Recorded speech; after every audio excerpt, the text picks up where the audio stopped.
Spreadsheet software अपना open कर लेते हैं।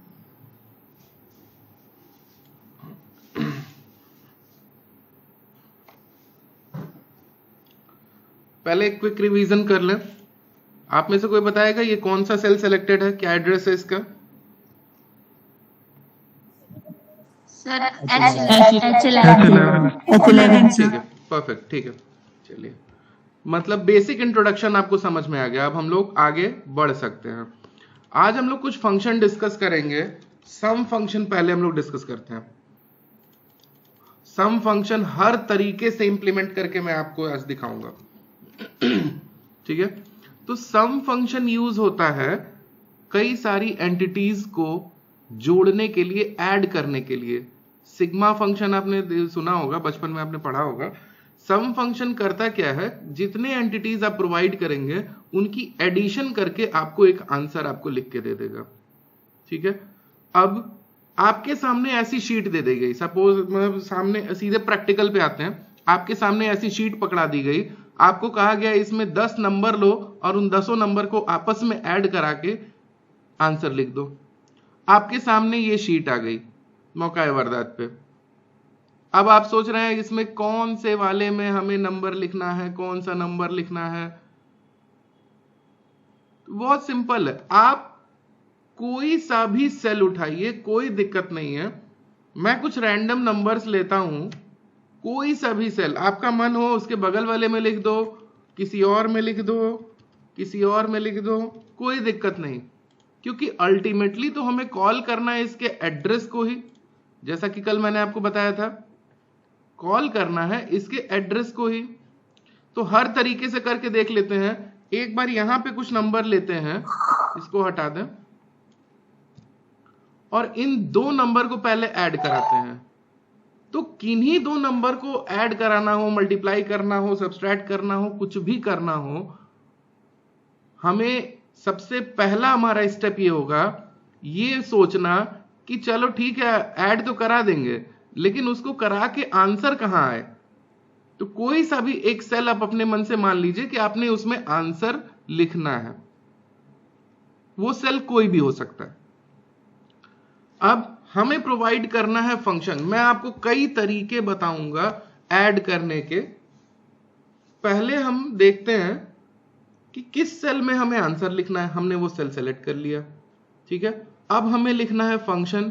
तो फंक्शन लिखने के लिए सबसे पहले क्या करना होता है सर? इज इक्वल टू का साइन। हाँ, इक्वल टू का साइन क्यों लगाते हैं उसके पीछे भी रीजन है। ये जो सेल आप देख रहे हैं जहां हमने आंसर लिखना है, इस सेल को हम इक्वल्स टू कर रहे हैं किसके, इसके और इसके सम को। मतलब इस सेल की वैल्यू कितनी हो, इस सेल की वैल्यू कितनी है 12 है, इस सेल की वैल्यू कितनी है 65 है।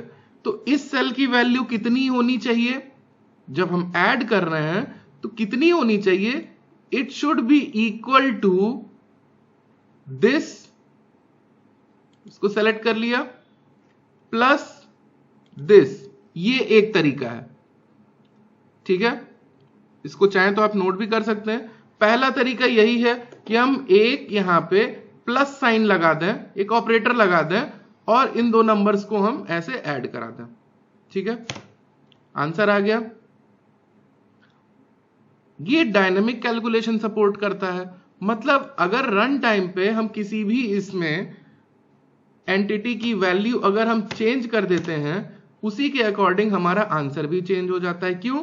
क्योंकि जैसे ही आप उस पर डबल क्लिक करेंगे आपको अपना फंक्शन लिखा हुआ दिख जाएगा और वो किस किस पे अप्लाई हुआ है वो हाईलाइट हो जाएगा। अच्छा, इसमें ये मत देखना कि सर ये रेड कलर है तो कोई एरर आ रही है, कोई एरर नहीं है ये। ठीक है, ये बस कलर्स में, अलग अलग कलर्स में बांट के उन्हें सैचुरेट करके आपको दिखा देता है। अब यहां पे डबल क्लिक करते हैं, यहां पे फंक्शन हमारा लिख के आ गया। क्या था? This cell value should be equal to what, B3। मतलब ये, अब ये B3 में जाके देख रहा है B3 में क्या है, प्लस C3, मतलब C3 में क्या है। ये नहीं लिख रहा है कि 120 प्लस 65। आंसर हमारा तब भी वही आएगा, लेकिन अगर इसको अगर हम चेंज करें तो उसमें कोई फर्क नहीं पड़ेगा, आंसर वही स्टैटिक रह जाएगा। ठीक है, तो एक तरीका तो हमारा ये हो गया, आंसर हमारा आ गया, perfect.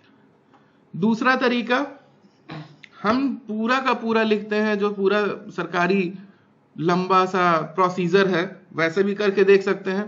Equals to sum of what, जब हम ऐसे पूरा सम लिखते हैं या प्रोडक्ट लिखते हैं, मैक्स लिखते हैं, मिन लिखते हैं, तो उसके बाद हमें ब्रैकेट लगाना होता है। क्यों? ये देखो, ये इतना तो फंक्शन है और एक तरह से कह सकते हो कि टेक्स्ट भी है, तो इसमें और बाकी एंटिटीज जिसमें हमें ऑपरेशन परफॉर्म करना है, उन दोनों में थोड़ा अंतर रखना पड़ेगा। तो इस सेल की वैल्यू दे देते हैं B3, और चूंकि हम ये पहले ही लगा चुके हैं, हमने सम पहले ही लिख चुके हैं, फंक्शन हम पहले ही लगा चुके हैं, तो यहां पे भी प्लस लिखने की जरूरत नहीं है, सिंपली हम कॉमा देके अगला नंबर सेलेक्ट कर लेते हैं। ठीक है, अब ब्रैकेट को बंद कर देते हैं। जैसे एंटर करेंगे आंसर हमारा आ गया। यहां पे हम क्या कह रहे हैं इससे, कि this cell value should be equals to sum of what, B3 and C3। यहां B3 प्लस C3 लिखने की जरूरत नहीं है, क्योंकि हम ये प्लस वाला काम पहले ही कर चुके हैं, हमने फंक्शन लिख दिया है। ठीक है, कॉमा का मतलब यहां पे एंड है, B3 एंड C3 का सम जो होगा इस सेल के इक्वल होगा। ये आ गया हमारा आंसर, एक तरीका ये हो गया। ठीक है, एक जो आप कैलकुलेटर वाला तरीका करते हैं, यहां पे अगर आपको जल्दी से ही लिखना 120 प्लस 65 ऐसे लिख सकते हो तो भी आपका आंसर आ जाएगा। लेकिन इस तरीके से लिखने में आप यहां पे लिख क्या रहे हैं, इस चीज पे आप ध्यान दीजिए। यहां पे आप ये लिख रहे हैं कि this cell value should be equals to what, this cell value should be equals to 120 plus 65। मतलब 120 और 65 जोड़ के जो भी वैल्यू आए वो इस सेल की वैल्यू होनी चाहिए। इसने तो इधर देखा भी नहीं, इससे कहीं इसको मतलब हुआ नहीं हुआ, इसने इसको देखा भी नहीं, इसने इस सेल को भी नहीं देखा, ये सीधे सीधे डायरेक्टली बोल रहा है कि इस सेल की वैल्यू को 120 और 65 के बराबर होना चाहिए। ठीक, अब इसका मतलब अगर यहां पे अगर हम कोई चीज चेंज करते हैं तो इन दोनों में तो चेंज होगा, लेकिन इसमें नहीं होगा। करके देख लो। ठीक है, समझ में आया? चलो। Yes sir. अब क्या हो जब हमारे पास कई सारी वैल्यूज हो और अलग अलग जगह हो। ये तो था अगल बगल था, चलो कोई दिक्कत नहीं। एक और बचा हुआ है। ठीक है, क्या हो जब हमारी जो यहां पे जो वैल्यूज दी हुई हैं ये एक जगह ना हो के अलग अलग जगह हो या कई सारी हो। उस केस में हम क्या करेंगे? उस कंडीशन में सपोज दैट यहां लेके चल रहे हैं, एक यहां वैल्यू, एक यहां, मैंने रैंडम नंबर्स लिए हैं। अब मान लो आंसर हमें यहां देना है या यहां देना है या यहां देना है, जहां आपकी मर्जी, कोई दिक्कत नहीं। अभी हम सम ही कर रहे हैं, अभी हम कुछ और अभी आगे नहीं कर रहे हैं। तो फिर से वही काम करते हैं, इक्वल्स टू सम ब्रैकेट में। अच्छा, अब यहां पे जो नंबर्स लिखे हुए हैं B3, C3, D3, E3, F3 इन्हीं सेल में है और ये लगातार है, बीच में कोई गैप तो नहीं ना है, ये लगातार है। तो मतलब हम इसको ऐसे भी बोल सकते हैं कि स्प्रेडशीट भैया हम आपको एक रेंज दे देते हैं, जो रेंज यहां से शुरू होगी और यहां पे जाके खत्म होगी, और इनके बीच में जितने नंबर को हो सबको जोड़ दो। फायदा क्या हुआ हमारा? हर एक सेल का एड्रेस हमें यहां नहीं लिखना पड़ेगा। ठीक है, यहां पे हमें B3, C3, D3, E3 हर एक ठो को नहीं लिखना पड़ेगा, हमें बस स्टार्टिंग पॉइंट बतानी है और एंड पॉइंट बताना है, कहां से लेके कहां तक जोड़ दो। तो ये कैसे करते हैं? सबसे पहले तो जो सबसे पहली वाली वैल्यू है उसका एड्रेस दे दो। जैसे B3 में ही है 120, तो हम यहां पे लिख देते हैं B3। उसके बाद हमें जो वैल्यू देनी है वो है लास्ट वाली। लेकिन अगर हम कॉमा लगा के दे दें तो ये होगा add B3 and F3, B3 को और F3 को ऐड कर दो, तो बीच के नंबर को नहीं ऐड करेगा। तो इसका तरीका क्या है, हम एक कोलन यूज करते हैं। कोलन आपके कीबोर्ड में एंटर के लेफ्ट साइड में है, डबल डॉट लगा होता है, तो कोलन यूज करते हैं। कोलन लगाया, उसके बाद जो लास्ट वाला जो हमारा सेल है उसमें क्या है, F3 है, F3 लिख देते हैं। ठीक, ब्रैकेट किया बंद। B3 से लेके F3 तक की वैल्यू को सम करा दो और ये आ गया हमारा आंसर 406। ठीक है, अब इसमें कोई भी नंबर आप चेंज करके देख लीजिए। इसको मैं कर देता हूं सपोज दैट 100, उसी के अकॉर्डिंग हमारी यहां पे वैल्यू बढ़ गई। ठीक है, अब ये चाहे इधर से इधर लिखा हो चाहे इधर से इधर लिखा हो, उससे कोई फर्क नहीं पड़ता, कितने भी नंबर क्यों ना हो। सिंपली आप equal to sum, bracket open, और ये रेंज यहां से यहां तक आप प्रोवाइड कर देते हैं। कैसे, क्या होगा इसका, H4 से लेके कहां तक, H10 तक, H10 ही है, हाँ, H10 तक। ठीक है, अब जैसे ही आप एंटर प्रेस करते हैं आपका आंसर आ जाता है। हो गया, सिंपल है, यहां तक समझ में आया? Yes sir. अच्छा, चलो अब मान लो आपसे कोई कहे एक रेंज ये है आपके पास, इनको ऐड कराओ, और एक रेंज ये है आपके पास, इनको ऐड कराओ। अब आपके पास कुल मिला के कितने रेंज हैं, 2 रेंज हैं। ठीक है, एक यहां पे रेंज यहां पे दी हुई है, एक यहां पे रेंज दी हुई है। अब इन सबका टोटल करके एक ही साथ एक ही जगह लिखना है, वो कैसे करें? कोई दिक्कत नहीं, ये भी सिंपल है। लिखते हैं इक्वल टू सम, पहले ये वाली रेंज ले लेते हैं। तो या तो आपके पास चॉइस है, आप B3 से लेके F3 ऐसे ही लिख दीजिए, B3 कोलन F3। ठीक है, ये एक तरीका है, आपने ये रेंज आपने पहला वाला यहां पे ले लिया। अब ये भी इसी में ऐड कराना है, तो कैसे कराएं? अब ध्यान से मेरी बात सुनिए, हाँ बिल्कुल सही, बहुत ध्यान से मेरी बात सुनिए। ये एक रेंज है और ये दूसरी रेंज है, तो इसको एक एंटिटी मान सकते हैं। ये जो यहां पे इतना यहां से यहां लिखा हुआ है, इसको एक एंटिटी कंसिडर कर सकते हैं। yes, यहां एक रेंज दी हुई है, दूसरी रेंज नंबर 2, ये भी एक एंटिटी है। तो 2 अलग अलग एंटिटीज को अगर आपको ऐड कराना हो तो एंड लगा लेते हैं, मतलब कॉमा। ठीक है,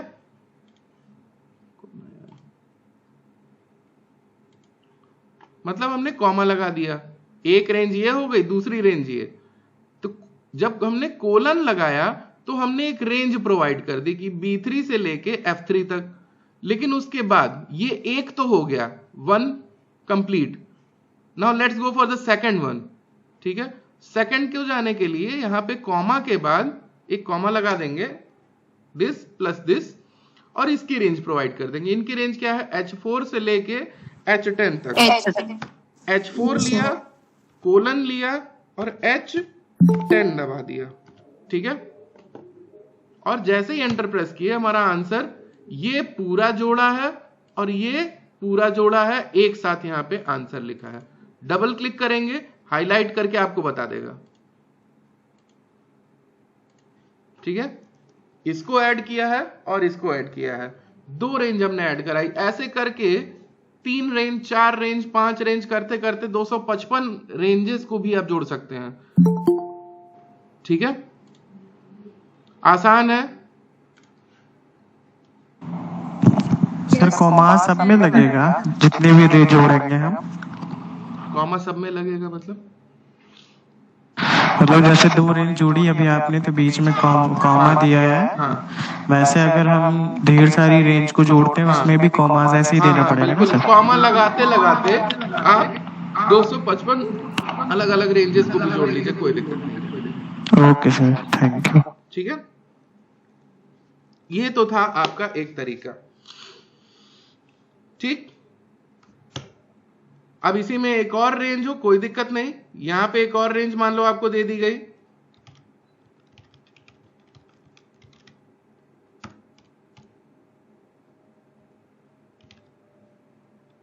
और एक वैल्यू आपकी यहां रखी हुई है। आंसर वाला को मैं हाईलाइट कर देता हूं। ठीक है, आपका एक रेंज यहां से यहां है, एक रेंज यहां से यहां है, एक रेंज यहां से यहां है, और एक वैल्यू यहां पे अलग है। अब क्या करें?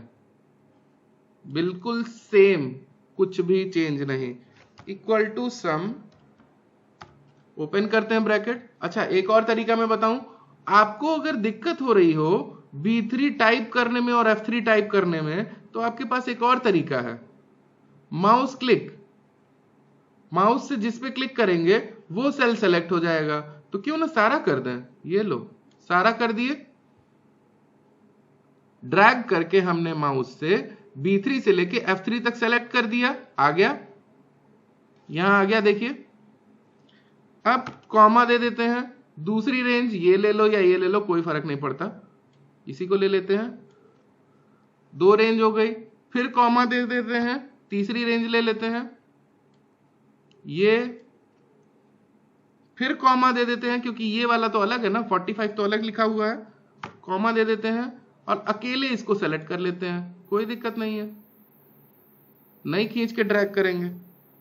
ओके, क्लोज कर दिया, ये आंसर आ गया हमारा 947, which is equals to this plus this plus this and this. किसी भी एक वैल्यू को चेंज करोगे उसके अकॉर्डिंग ये आंसर आपका चेंज हो जाएगा। ठीक है, अब यहां पे -2 देके देखते हैं क्या आता है आंसर। -2, ये 900 हो गई वैल्यू। ठीक है, -200 देके देखते हैं कितनी हुई, 702। ठीक है, -1500 देके देखते हैं, -598। सही है कैलकुलेशन, इनमें से किसी की भी वैल्यू चेंज करके देख लो, +598 आ गई। क्लियर है, किसी को कोई डाउट? No sir. सिंपल। चलो, अब जब मैंने समेशन आपको बताया है तो इसी से ही मिलती जुलती एक और बहुत इंटरेस्टिंग चीज है, मैं आपको बताऊं। आपका स्प्रेडशीट सॉफ्टवेयर जो है बहुत ही ज्यादा स्मार्ट है। हम कुछ और चीजें इसमें डिस्कस करेंगे। जैसे अभी मैं आपसे कहूं 39 की टेबल सुनाओ, आप एक लगातार सुना लेंगे? चलो मान लो सुना लिया तो 10 तक सुना लोगे, 20 तक सुना लोगे, हम इससे 1000 तक सुन लें तो? चलो थोड़ा और सिंप्लीफाई करते हैं। सीरियल नंबर हम लोग डालते हैं 1 2 3 4 5 ऐसे करके। ठीक, 1 2 3 4 करके सीरियल नंबर डालते हैं। अभी हम कहें कि ये डालने का और भी आसान तरीका मेरे पास है। कैसे? इसमें एक होता है स्मार्ट फिल, ठीक है, उसके थ्रू आप क्या कर सकते हैं, ये थोड़ा सा इंटरेस्टिंग होगा आपके लिए। किन्हीं दो नंबर को लेते हैं, जैसे हमें सीरियल नंबर देना है तो हमने यहां पे दो नंबर ले लिए 1 और 2, और यहां से हमें 3 4 5 6 7 8 9 10 ऐसे करते चले जाना है। स्मार्ट फिल कह लो, मैजिक फिल कह लो, एक ही बात है। तो सेलेक्ट करके ट्रैक कर ले जाएंगे। हाँ, इसको सेलेक्ट करके ट्रैक कर ले जाएंगे नीचे। हाँ बिल्कुल। सबसे पहला काम होता है हमें इन दोनों सेल को सेलेक्ट करना। अभी हम इसको, आपका बैकग्राउंड फंक्शन भी आपको पूरा तरीका बताते हैं कि काम कैसे करता है। पहले देख लो काम हो क्या रहा है, फिर देखेंगे कैसे हो रहा है। तो इन दोनों सेल को हमने सेलेक्ट कर लिया। कैसे किया? सिंपली माउस से क्लिक किया, ड्रैग कर दिया, सेलेक्ट हो गया। सेलेक्ट होने के बाद आपने माउस का पॉइंटर, माउस के अपने प्राइमरी क्लिक को वापस छोड़ दिया है, अब नॉर्मल आपका माउस है। आप देखेंगे यहां पे नीचे राइट साइड में एक छोटा सा ब्लैक कलर का स्क्वायर आ रहा है। ठीक, आप जैसे ही उस स्क्वायर पे पॉइंटर लेके जाते हैं आपका पॉइंटर प्लस में कन्वर्ट हो जाता है। ठीक, इस पे हम करते हैं क्लिक, सिर्फ सिंगल क्लिक नहीं करना है, क्लिक करना है और क्लिक करते करते इसको ड्रैग करते जाना है। यहां पे जस्ट आपका जहां प्लस है उसके बगल में दिखा रहा है 11, 12, 13, जहां तक आपको चाहिए वहां तक आप इसको ड्रैग कर लीजिए, वहां तक ये नंबर जनरेट कर देगा। लेकिन ये कर क्या रहा है? कर क्या रहा है? ये कर ये रहा है कि जब आप दो सेल यहां पे आपने सेलेक्ट किया और सेलेक्ट करने के बाद जब आपने इसको ड्रैग किया तो बैकग्राउंड में ये क्या चीज परफॉर्म कर रहा है? ये कर रहा है second cell minus first cell. ठीक है, second cell minus first cell, जो वैल्यू आ रही है उसको आगे वो जोड़ता जा रहा है। मतलब इन दोनों सेल के बीच में जो डिफरेंस है, जो भी डिफरेंस आ रही है उसी डिफरेंस को वो आगे ऐड करता चला जा रहा है। जहां तक कराएंगे वहां तक करता चला जाएगा, थकेगा नहीं। इसका मतलब ये है कि अगर मैं यहां पे 18 की टेबल लिखूं वो भी तो हो जाएगा। 18 दूना कितना? 36 होता है। अब इन दोनों को हमने सेलेक्ट किया और ड्रैग कर दिया, ये आ गई हमारे सामने टेबल। ठीक है, चाहे ऊपर से नीचे करो चाहे लेफ्ट से राइट करो, इसको कोई फर्क नहीं पड़ेगा। ठीक है, अच्छा एक और इंटरेस्टिंग चीज, इसमें थोड़ी सी स्मार्टनेस और है। ये मान लो अचानक से देखना चाहते हो कि ये कितने नंबर हैं, या इनके बगल में यहां पे सीरियल नंबर देना चाहते हो। 2 नंबर लिया, ड्रैग किया, सेलेक्ट किया और इस पे डबल क्लिक कर दो। लेकिन इसमें कंडीशन है, इसके बगल में कुछ ना कुछ होना चाहिए और वो जहां तक होगा बस वहीं तक वो नंबरिंग आएगी। तो डबल क्लिक कर देते हैं, देखो वहीं तक आई होगी। मतलब 18 की टेबल हमने 98 टाइम्स पढ़ी है, तब जाके 1764 आया है। ठीक, इसमें ड्रैग नहीं करना पड़ा, डबल क्लिक करना पड़ा। डबल क्लिक करने से क्या होगा, ये पहले अपने बगल वाले कॉलम को चेक करेगा कहां तक गया है, बस वहीं तक वो करेगा। आप उसके बाद चाहे तो और पकड़ के खींच दीजिए, वो आगे जाएगा जाएगा, लेकिन एक बार डबल क्लिक करेंगे तो वहीं तक जाएगा। ठीक, सिंपल था। Yes sir. चलिए, सर ये डबल क्लिक करना कहाँ है? उसी स्क्वायर पे जो छोटा वाला स्क्वायर है। ठीक है, ये जो 2 नंबर मान लीजिए आपने लिया, दोनों सेल को आपने सेलेक्ट किया। ठीक है, इन दोनों सेल पे आपने सेलेक्ट किया, डबल क्लिक यहां पे करना है। 1 सेकंड, एक कॉल आ रही है।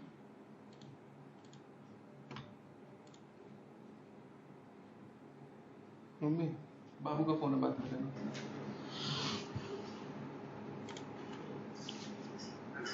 ठीक है, ये हमारा एक काम हो गया। ये सिर्फ नंबर को ही नहीं, आपके टेक्स्ट को भी कर सकता है, लेकिन जो जनरल टेक्स्ट होते हैं उनको। हाँ सर, मेरा नहीं हो रहा है। 12, 13, 14, 15, 16 ऐसे आ रहा है, तो टेबल आपने वाइज में एक नहीं ही आ सेल रहा को है। किया होगा ना, ये देखो 12, 24। लाओ इसको करके देख लेते हैं। 2 सेल है, आपको दोनों सेल को सेलेक्ट करना पड़ेगा, तभी तो इन दोनों के बीच की डिफरेंस निकालेगा। एक सेल को पकड़ के करोगे तो 24 24 कॉपी कर देगा। ठीक है, जनरली वो क्या करता है, सीधे ऐसे ही उठा के आपको सीरीज में दे देगा। आपको सेलेक्ट करने हैं दोनों सेल। Okay sir. दोनों सेल सेलेक्ट किया, ये आ गया स्क्वायर हमारा छोटा सा, पकड़ के खींच दिया, देखो 12 का पहाड़ा यहां पे लिख के आ गया 240 तक। ठीक, ये अच्छा मैं बता रहा था कि ये नॉर्मल जनरल जो टेक्स्ट होते हैं उनको भी कर लेता है। जैसे जनवरी, अच्छा पहले से था,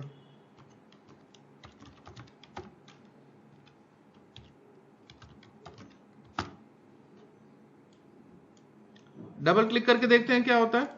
यहां कुछ नहीं होगा, ड्रैग करते हैं, ये आ गया हमारा दिसंबर तक, जनवरी फरवरी मार्च अप्रैल मई जून जुलाई अगस्त सितंबर अक्टूबर नवंबर दिसंबर, सही है। अच्छा इसके बाद करें तब क्या आएगा, फिर वही रिपीट होने लगेगा। हमने सिर्फ जनवरी और फरवरी दिया है, मार्च अप्रैल हमने नहीं दिया है, ये अपने से निकाल के दिया है। ठीक है, ये क्यों दिया है, इसमें तो ये कोई कैलकुलेशन नहीं होगी, इसमें तो एडिशन सब्सट्रैक्शन नहीं होगा, ये क्यों दिया है। जो आपका मैजिक फिल है, आपका ये जो स्प्रेडशीट सॉफ्टवेयर होता है उसमें ये सेव करके रखा रहता है, आप चाहें तो उसमें अपनी भी कोई चीजें डाल सकते हैं। जैसे शॉर्टकट बनाने वाला हम लोग देखे थे पिछले वर्ड प्रोसेसिंग सॉफ्टवेयर में हमने देखा था, वैसे ही इसमें भी आप उसे रिप्लेस करा सकते हैं, ड्रैग में आप उसको कोई भी नई चीज अपने हिसाब से भी इंप्लीमेंट करा सकते हैं। इवन डे 1 डे 2, ठीक है, day 4 day 5 day 6, even Monday Tuesday, इसको भी कर सकते हैं। ठीक है, सिंपल है और इंटरेस्टिंग है। चलिए यहां तक समझ में आया, आगे बढ़े। सर हेलो, हाँ बताइए। सर जैसे हम मंडे और ट्यूसडे लिख रहे थे 2 सेल में, तो ट्रैक करे थे नीचे की तरफ तो सब आए थे मंडे ट्यूसडे वेडनेसडे। अगर सिर्फ मंडे करे तो सर आएगा, ट्रैक नीचे करेंगे तो? करके देखो, चूंकि ये पहले से फीड है, इसमें कोई एडिशन सब्सट्रैक्शन ये नहीं कर रहा। एडिशन सब्सट्रैक्शन तो उस वाले में कर रहा था, यहां पे जो हमने ये नंबर रखे हुए थे, इसमें एडिशन सब्सट्रैक्शन पॉसिबल नहीं है। इसमें वो सिस्टम चल रहा है मैजिक फिल का, तो मैजिक फिल भी यहाँ पे एक ऑप्शन है, आता है इसमें आपके स्प्रेडशीट सॉफ्टवेयर में, उसमें ये पहले से फीड करके रखा हुआ है कि अगर मंडे हो ट्यूसडे हो तो आप उसको ड्रैग करें तो क्या आए, आप उसमें अपनी भी चीजें इंप्लीमेंट करा सकते हैं। ठीक है, अब यहाँ पे जनवरी फरवरी वाले में भी अगर खाली जनवरी लिखे होते तो भी ड्रैग करते तो भी आ जाता। अच्छा नंबर में अगर करे तो? नंबर में करके देखो, जैसे 68 एक नंबर है,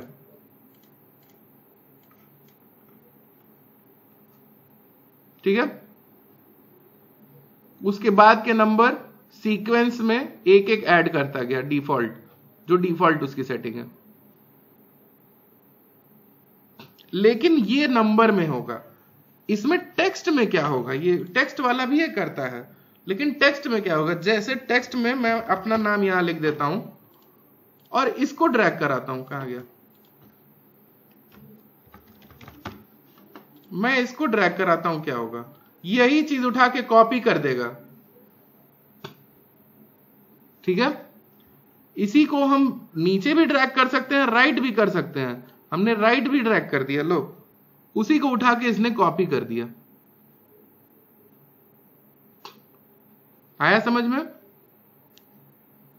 सर मतलब नंबर में भी ऐसा कर सकते हैं कि राइट क्लिक करते हैं तो उधर नंबर आ जाता है? नहीं, नंबर में कॉपी नहीं होगा, नंबर में वो सीक्वेंस में चला जाएगा, सीरीज में, क्योंकि उसमें फिर ऐड सब्सट्रैक्ट वाला काम हो गया ना, डिफरेंस निकाल के फिर आगे ऐड करता जाएगा। हाँ सर, वही पूछ रहे हैं कि मतलब अगर राइट में ड्रैग कराएंगे तो राइट में फिर नंबर आने लगेंगे, कॉपी नहीं करेंगे सर, आगे के नंबर तो आएंगे। नहीं, आगे के नंबर राइट करोगे राइट भी जाएगा, लो ठीक है, जी सर। और आगे कर दो, कोई दिक्कत नहीं है। यहां तक क्लियर हो गया? Yes sir. ठीक, सर हाँ हेलो। पूछिए।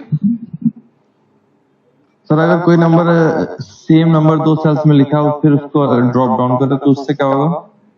सॉरी सर सेम नंबर जैसे मान लीजिए यहाँ 45 लिखा है, इसके नीचे 45 लिखा है, उन दोनों को सिलेक्ट करके नीचे ड्रॉप डाउन करे तो क्या होगा? देखो 45 है, यही कॉपी होने लगेगा। ओके सर, ठीक है, हम उसको बता रहे हैं, इस कंडीशन में हम उसे बता रहे हैं कि हम यहाँ पे 45 ही लिखना चाहते हैं, तो हमने 2 सेल सेलेक्ट किया और ड्रैग किया, तो दोनों सेल में 45 था, तो बाकी सेल में भी इसने क्या किया, 45 ही कर दिया। अब ये इंक्रीजिंग ऑर्डर में ही नहीं, आप चाहे डिक्रीजिंग ऑर्डर में भी कर सकते हैं। 24, 12,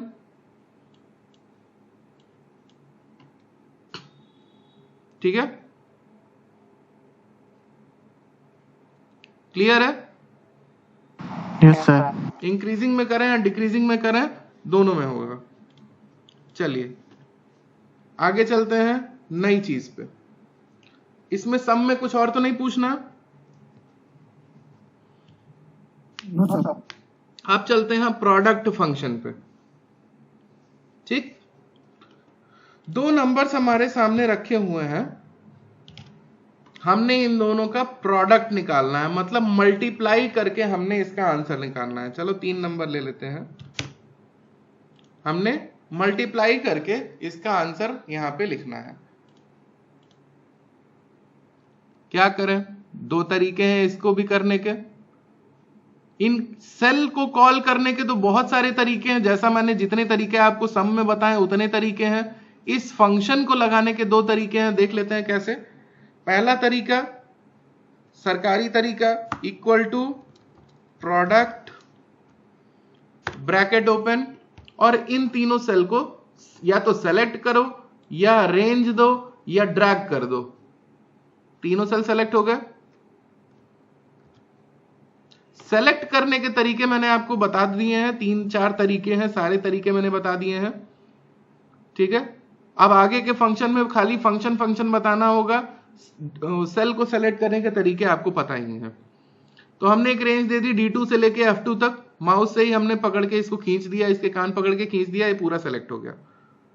प्रोडक्ट किया, मल्टीप्लाई करेंगे, क्या आंसर आएगा? आंसर आएगा 12 इंटू 12 मल्टीप्लाइड बाई 10, मतलब 12 मल्टीप्लाइड बाई 12 एंड जो भी आंसर आए मल्टीप्लाइड बाई 10। इंटर करते हैं, 1440 आंसर आ गया। ठीक है, दूसरा तरीका,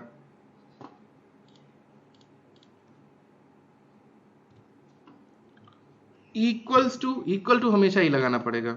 ये वाला सेल मल्टीप्लाई का साइन, आपके सिस्टम में मल्टीप्लाई का साइन x नहीं होता, वो तो जब हमें प्रिंट वगैरह निकालना होता है तो हम लोग x लिख देते हैं, लेकिन आपके कंप्यूटर के लिए मल्टीप्लिकेशन का साइन होता है, एक ऊपर राइट साइड में देखिए स्टार होगा। कीबोर्ड में अगर बटन पे देखें, कीपैड पे, तो 8 के ऊपर होता है, मतलब शिफ्ट के साथ 8 दबाएंगे तो स्टार आ जाएगा। ठीक है, और इसको स्टार हम लोग बोलते हैं, इसका असली नाम है एस्टेरिक्स। ठीक है, इसकी भाषा में, आईटी की भाषा में इसका जो असली नाम है वो है एस्टेरिक्स। तो D2 किया, मल्टीप्लिकेशन का साइन लगाया, E2 किया, फिर मल्टीप्लाई का साइन लगाया और F किया, F2। ठीक है, ये कर सकते हो। अच्छा, अभी मान लो अचानक आपसे कोई कहे कि नहीं 12 को 12 से मल्टीप्लाई करो, जो आंसर आए उसको 10 से डिवाइड कर दो। ठीक है, फिर क्या करो? तब भी कोई दिक्कत नहीं है, equals to this multiplied by this. अब इन दोनों को मल्टीप्लाई करना है, इसको कुछ और करना है, तो तरीका थोड़ा सा अच्छा सा रख लें, सुंदर सा काम करें, ब्रैकेट लगा दें। ये किया, मल्टीप्लाइड बाय दिस, ब्रैकेट बंद किया। अब जो आंसर है उसको 10 से डिवाइड करना है, तो डिवाइड करने का इसमें क्या सिंबल होता है? Forward slash what F। आ गया आंसर हमारा। इसने 12 को 12 से मल्टीप्लाई किया, आंसर आया 144। 12 का स्क्वायर होता है 144 डिवाइडेड बाय 10, 144 डिवाइडेड बाय 10 14.4। बिल्कुल सही है, क्लियर। तो इसमें मेरे कहने का मतलब है एक साथ कई तरह के फंक्शंस भी आप यूज कर सकते हैं। ऐसी कोई मजबूरी नहीं है कि मैं एक एक फंक्शन बता रहा हूं तो एक में एक ही ऑपरेशन परफॉर्म होगा। एक में आप जितने मन करे उतने ऑपरेशन परफॉर्म कर सकते हैं। ठीक है, एक ही फंक्शन में आप कई तरह के भी फंक्शन लगा सकते हैं, सबका खिचड़ी बना के नया आंसर आपको देगा। तो हमने कर लिया है सम फंक्शन और प्रोडक्ट फंक्शन। ठीक, एक फंक्शन होता है आपका quotient function equal to QUOTIENT। ये आपका होमवर्क है। मैं आपको बताऊं, हिंट दे दूं, जब आप कहीं डिवीजन परफॉर्म करते हैं तो उसमें एक कोशेंट होता है, डिविडेंट होता है, डिवाइजर होता है और रिमाइंडर होता है ना। Yes sir. ये आपका कोशेंट वैल्यू निकाल के आपको देगा। किन्हीं दो नंबर को आप अगर डिवाइड करते हैं तो इससे आपको उसकी कोशेंट की वैल्यू आपको पता चलेगी। ये आपका होमवर्क है, आप अपने मन से ट्राई करेंगे। हम अगले फंक्शन पे चलते हैं। अगला फंक्शन है हमारा एवरेज फंक्शन। ठीक है, एवरेज फंक्शन, इसमें क्या होता है, कुछ नंबर्स होते हैं, रैंडम नंबर्स होते हैं और उनका एवरेज निकालना होता है। एवरेज क्या होता है, मैथ्स में हम लोगों ने पढ़ा है, बचपन में पढ़े हैं, sum of all the numbers divided by the total count of the numbers. यही होता है ना। इसको ऐड कर देते हैं इन सबको, divided by total count of the numbers. ठीक है, तो यहां नीचे देखिए, तो पहले ही निकाल के दे दिया है, लेकिन आपको फंक्शन के थ्रू लगाना है। किसी भी एक सेल में ले लेते हैं, कोई भी एक सेल हमें डिसाइड कर लेना जहां हमने आंसर लिखना है, इक्वल्स टू एवरेज, इसमें पूरा टाइप करना पड़ेगा। ठीक है, ब्रैकेट ओपन करते हैं और ये रेंज दे देते हैं। ये क्या करेगा, B5 से लेके B10 तक को ऐड करेगा पहले, उसके बाद ये कितने नंबर हैं, 1 2 3 4 5 6, उनको 6 से डिवाइड कर देगा।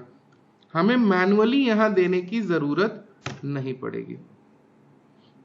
अगर आप मैनुअली यही काम करना चाहें बिना फंक्शन के, तो आप कैसे करेंगे, दिस, पहले तो ब्रैकेट लगा लें, ज्यादा ठीक है, equal to bracket this plus this plus this plus this plus this plus this, bracket close, divided by 6।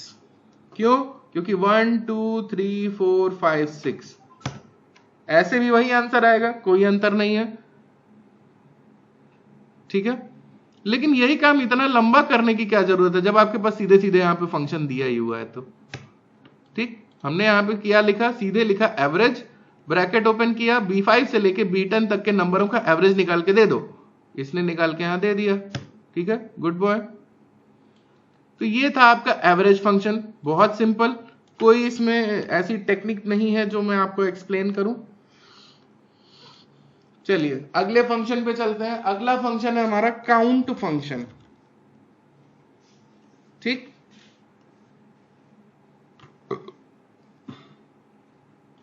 Count function का काम है कि वो आपकी एंटिटीज को काउंट करके खाली लिख देता है कि कितनी है। ठीक है,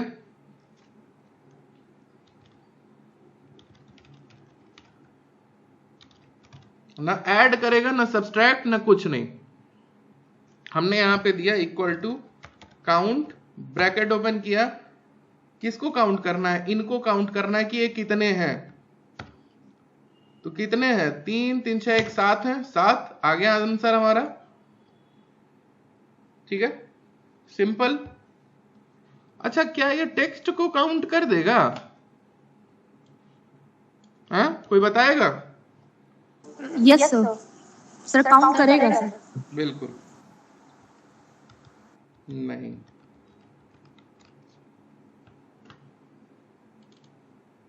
कहां किया,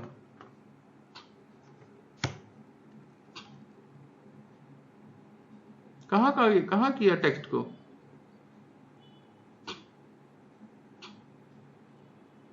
टेक्स्ट को और ब्लैंक्स को नहीं करेगा। ठीक है, आपके सामने सबूत है, this is made for integers only. अब है तो है, उसके लिए दूसरी चीजें हैं। अब टेक्स्ट को भी ऐड कराने के लिए अलग फंक्शन है। ठीक है, अब जैसे आप 2 नंबर्स को यहाँ पे ऐड करा देते हैं, यहाँ पे सम लिख के 3 नंबर को ऐड करा देते हैं सम लिख के, आपके सामने यहाँ पे 2 टेक्स्ट लिखे हो, एप्पल लिखा हो, यहाँ पे बनाना लिखा हो, आप इसको डायरेक्टली यहाँ पे सम लगा के नहीं ना ऐड कर सकते, इक्वल टू सम, ये दोनों, ऐसा थोड़ी है कि यहाँ पे एप्पल और बनाना लिख के यहाँ पे आपको दे देगा। जो हम ये फंक्शन लगा रहे हैं, सर ये बाय डिफॉल्ट सेटिंग होती क्या? हाँ, जो ये हम फंक्शन लगा रहे हैं, कुछ फंक्शन आपके इंटीजर के लिए होते हैं, कुछ फंक्शन आपके टेक्स्ट के लिए होते हैं। अभी इन्हीं दोनों टेक्स्ट को जोड़ के यहाँ पे हमने एक ही जगह लिखना है एप्पल बनाना, तो इससे सम से काम नहीं चलेगा, इसके लिए दूसरा कुछ फंक्शन लगाना पड़ेगा, इक्वल टू कॉनकैटिनेट। उसके बाद हम इसको दोनों को सेलेक्ट करते हैं, ये हमें ऐड करके यहां पे वैल्यू दे देता है। ठीक है, काम नहीं किया क्या? रुको,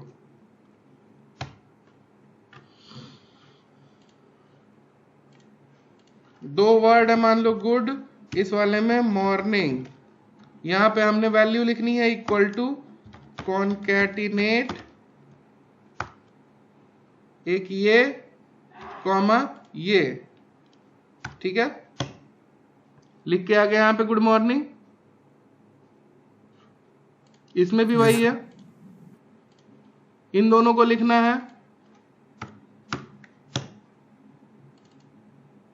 यहां पे 12 नहीं होगा, स्पेलिंग थोड़ी सी गलत हो गई, कॉनकैटिनेट H14 और H15, ये आ गया एप्पल बनाना। ठीक है, तो अलग अलग काम के लिए अलग अलग तरह के फंक्शन हैं, एक ही फंक्शन हर काम के लिए नहीं होगा ना, एक ही तरह का फंक्शन हर काम के लिए नहीं होगा। यहां तक क्लियर हुआ? Yes sir. Yes sir. चलिए, अगला फंक्शन हमारा है मैक्स फंक्शन। इसका काम क्या है? अगर आपके पास कई सारे नंबर्स दिए हों, इसमें आपको पता करना हो कि मैक्सिमम वैल्यू कितनी है, तो मैक्सिमम वैल्यू निकालने के लिए इक्वल टू मैक्स यूज करते हैं और ऑब्वियसली उसके बाद रेंज प्रोवाइड करते हैं। ये उसमें जो सबसे बड़ी वैल्यू होगी उस वैल्यू को यहां पे लिख देगा। क्या है? 46,142, ये वाली वैल्यू बड़ी है, इसने यहां लिख दिया। बिल्कुल ऐसे ही आपका मिन फंक्शन भी चलता है। मिन फंक्शन में क्या होगा? इक्वल टू मिन, और बिल्कुल वैसे ही हम इसको रेंज दे देते हैं। सबसे छोटी वैल्यू कौन सी थी? 5, इसने वैल्यू दे दी 5। इसी में आपको काउंट भी कराना है, कोई दिक्कत नहीं है, इक्वल टू काउंट,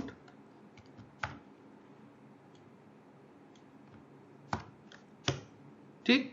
इसी में आपको एवरेज भी निकालना है, कोई दिक्कत नहीं है, उसी पे जितनी मर्जी उतने इंप्लीमेंटेशन कर लो, एवरेज भी निकाल लो, ठीक है। सम भी कराना, कोई दिक्कत नहीं, इक्वल टू सम, इसी पे कराना है, जितने मर्जी उतने चीजें इंप्लीमेंट कर लो एक साथ। ये आ गया। किसी एक की वैल्यू चेंज करके देखो, यहां पे जैसे ही 0 करो,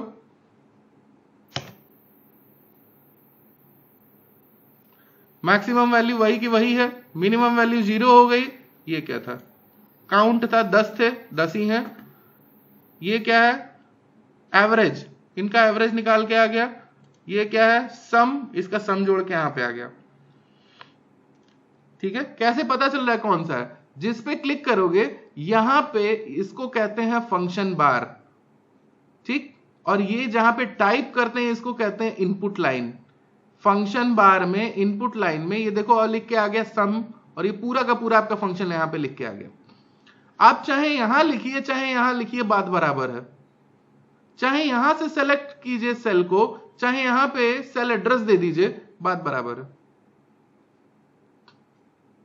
चलिए बताइए, यहां तक किसी को कोई दिक्कत?